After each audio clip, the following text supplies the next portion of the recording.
PM Modi ने रूस के राष्ट्रपति व्लादिमीर पुतिन और चीन के राष्ट्रपति शी जिनपिंग के साथ मिलकर ऐसा प्लान तैयार कर लिया है क्या जो पूरा वर्ल्ड ऑर्डर चेंज कर देगा? मोदी, पुतिन और जिनपिंग साथ मिलकर वो करने वाले हैं क्या कि ट्रंप जो आए दिन टैरिफ की धमकी देते रहते हैं, उनकी दादागिरी दिखाने का बुखार उतर जाएगा? भारत, रूस और चीन एक साथ होने जा रहे हैं, ऐसी अटकलें अब तेज होती जा रही हैं और इसके लिए तीनों देशों ने बातचीत के लिए RIC वार्ता शुरू करने की योजना बनाई, जिसके जरिए अमेरिका समेत पश्चिमी देशों की दादागिरी को खत्म करने का प्लान तैयार हो चुका है, ऐसा माना जा रहा है। अब ये RIC क्या है? अगर भारत, रूस और चीन एक साथ आ गए तो क्या गजब हो जाएगा, आज आपको ये विस्तार से समझना चाहिए। पीएम मोदी ने पाकिस्तान के टेरर नेटवर्क की गर्दन मरोड़ने का कैसे तगड़ा इंतजाम किया है, आज आपको यह भी बताऊंगा। लेकिन पहले ऑपरेशन सिंदूर के बाद भारत की विदेश नीति कैसे हिट हो रही है, क्या क्या ग्लोबल ऑर्डर में चेंज हो रहा है, उसका एक ट्रेलर देखिए।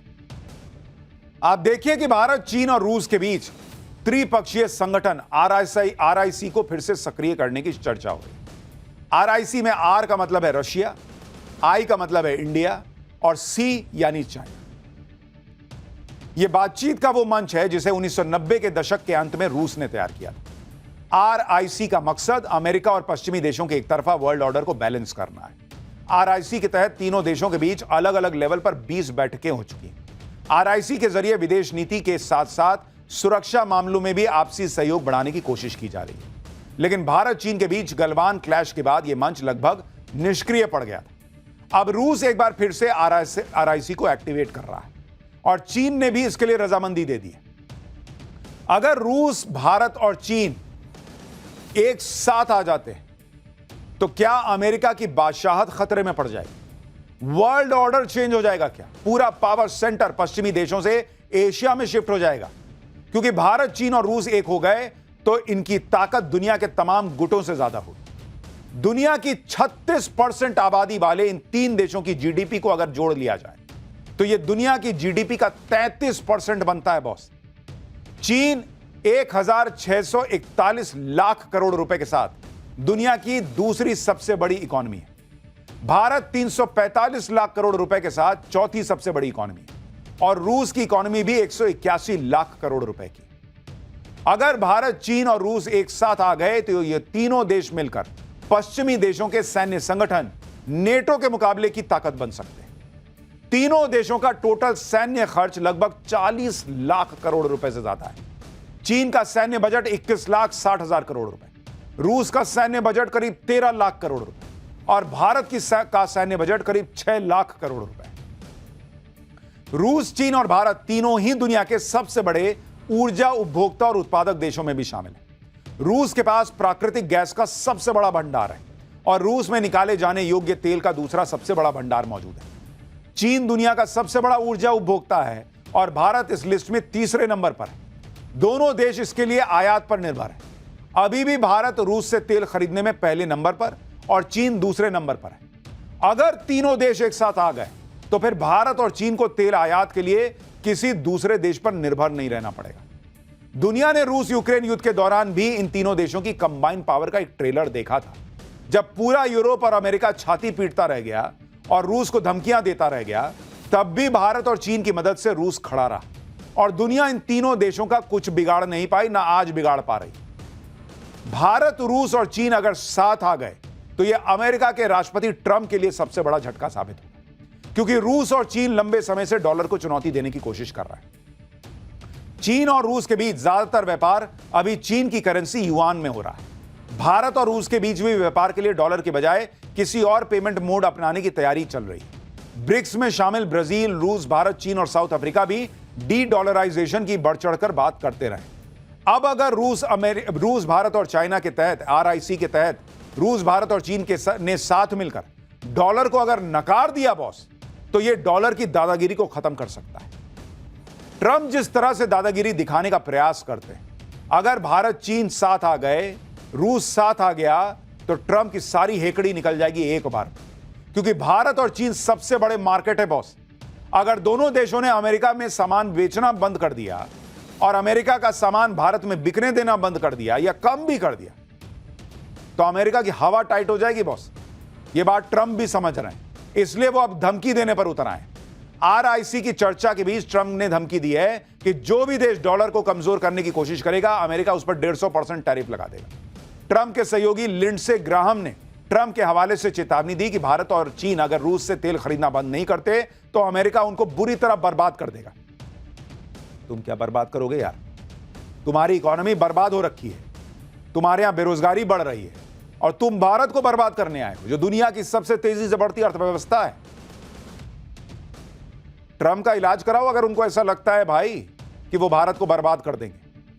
ट्रंप की हालत कितनी खराब हो रही है आप इसी से अंदाजा लगाइए, क्योंकि भारत, रूस और चीन साथ आ गए तो पूरा वर्ल्ड ऑर्डर चेंज कर देंगे और अमेरिका का दबदबा खत्म हो जाएगा। लेकिन आरआईसी दोबारा शुरू होगा या नहीं, इसका फैसला नरेंद्र मोदी को करना है, जिनकी विदेश नीति का एक ही मंत्र है, इंडिया फर्स्ट। पीएम मोदी को पता है कि चीन पर कभी भी पूरी तरह से भरोसा नहीं किया जा सकता। मोदी को पता है कि चीन से हाथ मिलाओ, लेकिन जरा ध्यान से और चौकन्ना रहे। मोदी सरकार अभी यही कर भी रही है।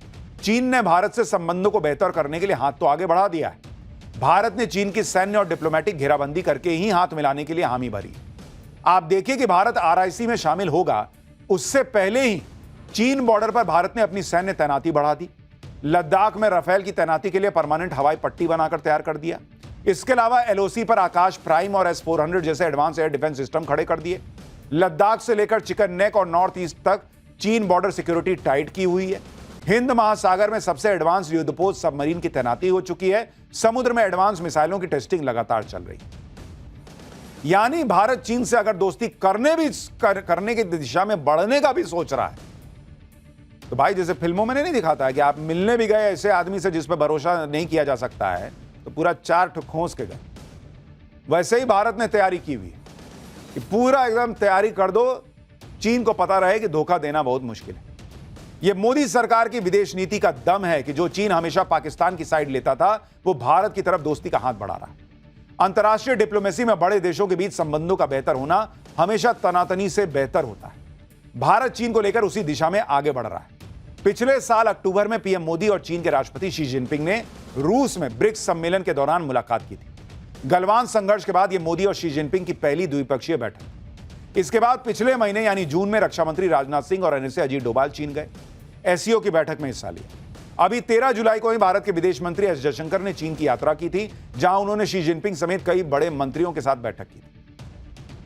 अब कुछ लोग पूछ रहे हैं कि चीन के साथ हाथ मिला ही क्यों रहे हो, लेकिन वो ये नहीं देख रहे कि चीन ने भारत की शर्तों पर हाथ मिलाने की शुरुआत की। चीन ने पहलगाम आतंकी हमले की निंदा की, आतंकवाद के खिलाफ भारत का साथ देने का भरोसा दिया, एलएसी पर देप्सांग और डेमचोक जैसे विवादित इलाकों से अपनी सेना को पीछे हटाया। 6 साल बाद मानसरोवर यात्रा दोबारा शुरू हुई है। जब चीन भारत से दोस्ती करने के लिए कई कदम उठा रहा है और उठा चुका है, तब भारत ने भी एक कदम आगे बढ़ाया। भारत सरकार अब चीनी पर्यटकों को फिर से वीजा देने जा रही है। भारत 5 साल बाद यह सेवा फिर से शुरू करेगा। जून 2020 में हुए गलवान संघर्ष के बाद चीनी पर्यटकों पर बैन लगा दिया गया था। अब चीन के पर्यटकों के लिए 24 जुलाई से भारतीय वीजा सर्विस दोबारा शुरू होगी। यानी भारत बहुत फूंक फूंक के कदम आगे बढ़ा रहा है। भारत चीन के साथ रिश्तों को रीसेट तो करना चाहता है, लेकिन बहुत ध्यान से, क्योंकि दोनों का आपसी क्लैश भी तो है ना भाई। एक तो चीन पे भरोसा नहीं कर सकते, दूसरा भारत फास्टेस्ट ग्रोइंग इकोनॉमी है दुनिया में, तो चीन तो मतलब कितनी दोस्ती निभा पाएगा, कैसे दोनों कॉम्पिटिटर हैं तो साथ चलेंगे, ये एक सवाल तो रहता ही है। और चीन पे आंख मूंद के भरोसा किया भी नहीं जा सकता। प्रधानमंत्री मोदी की डिप्लोमेसी का दम देखिए। जो देश चीन के इशारे पर नाचते थे, वो भी आज फिर से भारत के साथ दोस्ती करने के लिए बेचैन है। पीएम मोदी मालदीव को पटरी पर ला चुके हैं, श्रीलंका के साथ भारत के संबंधों को मजबूत किया है और सदियों से दोस्त रहे नेपाल के साथ रिश्तों को भी नई दिशा दी है।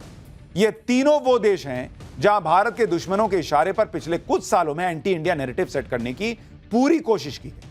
कहा गया कि ये देश भारत से दूरी बनाकर चीन के नजदीक जा रहे हैं। लेकिन जो लोग नरेंद्र मोदी की डिप्लोमेसी पर सवाल उठाते हैं, वो देखें कि एंटी इंडिया नैरेटिव की कैसे हवा निकाल दी गई। और जो लोग भारत विरोधी माहौल बना रहे थे, वो अब भारत और पीएम मोदी का गुणगान गा रहे हैं।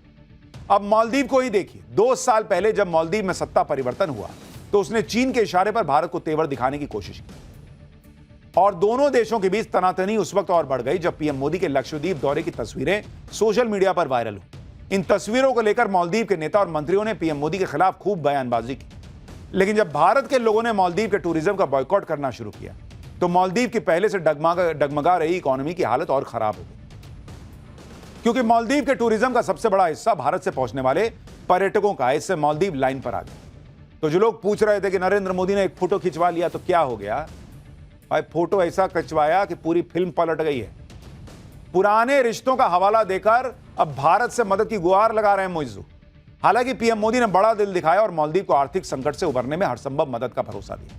इसी का नतीजा है कि आज मालदीव पीएम मोदी के लिए रेड कारपेट बिछाकर वेलकम कर रहा है। पीएम मोदी 25 और 26 जुलाई को 2 दिन के मालदीव दौरे पर पहुंचने वाले हैं और मालदीव के 60वें स्वतंत्रता दिवस समारोह में गेस्ट ऑफ ऑनर होंगे। कौन? प्रधानमंत्री मोदी। पीएम मोदी ने अपनी मालदीव यात्रा का एजेंडा भी क्लियर कर दिया है। पीएम मोदी ने मालदीव के दौरे को लेकर ट्वीट किया और लिखा कि यह साल दोनों देशों के बीच राजनयिक संबंधों की शुरुआत की 60वीं वर्षगांठ मना रहा है। वो राष्ट्रपति मुइज्जू और दूसरे पॉलिटिकल लीडरशिप के साथ अपनी बैठकों का इंतजार कर रहे हैं ताकि आर्थिक और समुद्री सुरक्षा पर साझेदारी के ज्वाइंट विजन को आगे बढ़ाया जा सके और हिंद महासागर क्षेत्र में शांति, समृद्धि और स्थिरता के लिए आपसी सहयोग को मजबूत किया जा सके। यानी भारत लगातार मजबूत होता जा रहा है। लेकिन राहुल गांधी, इंडी गठबंधन, वो पिछले 11 साल से यही साबित करने में लगे हैं कि नरेंद्र मोदी की विदेश नीति फेल है और चुनाव में खुद फेल हो जाते हैं ये सब कर। खैर, इस देश में ना तो फर्जी नैरेटिव चलता है ना फर्जी बाड़ा। और पाठशाला में अगला चैप्टर आपको देखना चाहिए। दुनिया में जो देश ही नहीं है उसका दूतावास खोलकर ठगने वाले महाठगों का हैरान कर देने वाला चैप्टर खोल रहा हूं। ठगी के दुनिया के वो बंटी बबली जिनके किस्से सुनकर पैरों तले जमीन निकल जाएगी, आज आपको देखना चाहिए। दुनिया ठगों और फर्जीवाड़ा करने वालों से भरी पड़ी है बॉस। ऐसे ऐसे बंटी बबली हैं कि आप कहां कहां बचेंगे। जिस तरह से साइबर अपराधी ठगी के लिए रोज नया पैतरा लेकर आते हैं, उसी तरह बड़ा गेम करने वाले ठग भी नए आइडिया के साथ मार्केट में आ गए। गाजियाबाद में तो एक शख्स ने कंपनियों को चूना लगाने के लिए पूरा का पूरा दूतावास, एम्बेसी खोल दिया भाई। इस फर्जी दूतावास में जब पुलिस ने छापा मारा तो उनके भी कान खड़े हो गए, क्योंकि जिन देशों के नाम पर ठगी की जा रही थी वो देश तो दुनिया का मैप में भी नहीं है। पूरे देश में इस तरह के एक नहीं कई ठग अपना धंधा चला रहे हैं। कुछ दिन पहले बिहार में पुलिस ने ऐसे रैकेट का भंडाफोड़ किया जिन्होंने जमीन के रेट बढ़ाने के लिए खेतों के बीच फर्जी हाईवे बना डाला था। यही नहीं, गुजरात में तो आईपीएल के नाम पर फर्जी क्रिकेट टूर्नामेंट करवा दिया गया था, जिसमें खिलाड़ी भी फर्जी थे, टीम फर्जी थी, मैच फर्जी थे। ठगों ने ऐसा जाल बिछाया था कि रूस के लोग सट्टेबाजी के जाल में फंस गए। लेकिन भारत में जब भी ठगों का नाम लिया जाता है तो उसमें सबसे ऊपर नाम आता है नटवर लाल। नटवर लाल ने अपने शातिर दिमाग से ताजमहल, लाल किला और यहां तक कि राष्ट्रपति भवन तक को बेचने का दावा कर दिया। महाठगों के फर्जीवाड़े और ठगी के कैसे कैसे नए तरीके मार्केट में आ चुके हैं, आज उसके बारे में आपको डिटेल से देखना चाहिए। लेकिन पहले ट्रेलर देखिए।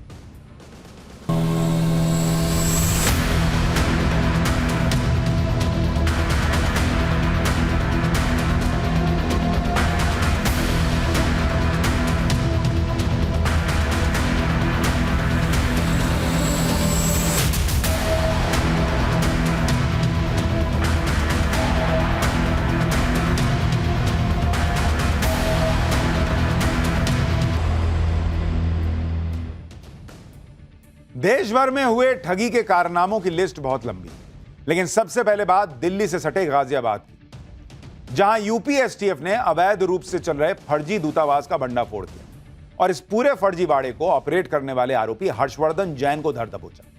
पुलिस गिरफ्त में आने के बाद आरोपी हर्षवर्धन जैन की हवाइयां उड़ गई, लेकिन कुछ देर पहले तक यही शख्स खुद को कई देशों का डिप्लोमेट बता रहा था और पुलिस वालों पर रौब झाड़ रहा था। इसके कारनामे सुनेंगे तो आप हैरान रह जाएंगे। आरोपी हर्षवर्धन जैन के पास से 4 लग्जरी कार बरामद हुई है। खास बात यह है कि चारों कार पर डिप्लोमेट नंबर थे। ये वो नंबर होते हैं जो दूसरे देशों के राजनयिकों को मिलते हैं। पुलिस भी डिप्लोमेट नंबर प्लेट वाली गाड़ियों की चेकिंग कम ही करती है। ऐसी गाड़ियों को अलग से प्रोटोकॉल मिलता है। लेकिन हर्षवर्धन जैन तो इन फर्जी नंबरों के बल पर ठगी का धंधा ऑपरेट कर रहा था। आरोपी हर्षवर्धन जैन इतना शातिर है कि उसने इस पूरे खेल को ऑपरेट करने के लिए गाजियाबाद के पौष इलाके में किराए का एक मकान लिया हुआ। इस आलीशान घर को उसने ऑफिस में तब्दील कर दिया था। घर के बाहर ही उसने किसी देश का झंडा लगा रखा था ताकि जो भी देखे उसे यही लगे कि भाई तो ये किसी देश की एम्बेसी है, क्योंकि घर के बाहर किसी देश का झंडा लगा है और डिप्लोमेट नंबर प्लेट वाली गाड़ियां खड़ी हैं, तो आदमी तो यही सोचेगा कि एम्बेसी है। हर्षवर्धन जैन के घर के बाहर लगे इस बोर्ड को देखिए। बोर्ड पर नाम लिखा है जेडी जैन। बताया जा रहा है कि जेडी जैन आरोपी के पिता हैं। नाम के नीचे लिखा है animal welfare officer, ministry of environment and forest. यानी हर्षवर्धन जैन से ऐसा रुतबा बना रखा था उसने कि किसी को शक ही नहीं हो सकता था कि यह शख्स दरअसल डिप्लोमेट है ही नहीं। यूपी एसटीएफ ने जब इस फर्जी दूतावास पर छापा मारा तो कई सवाल थे कि आखिर कोई दूतावास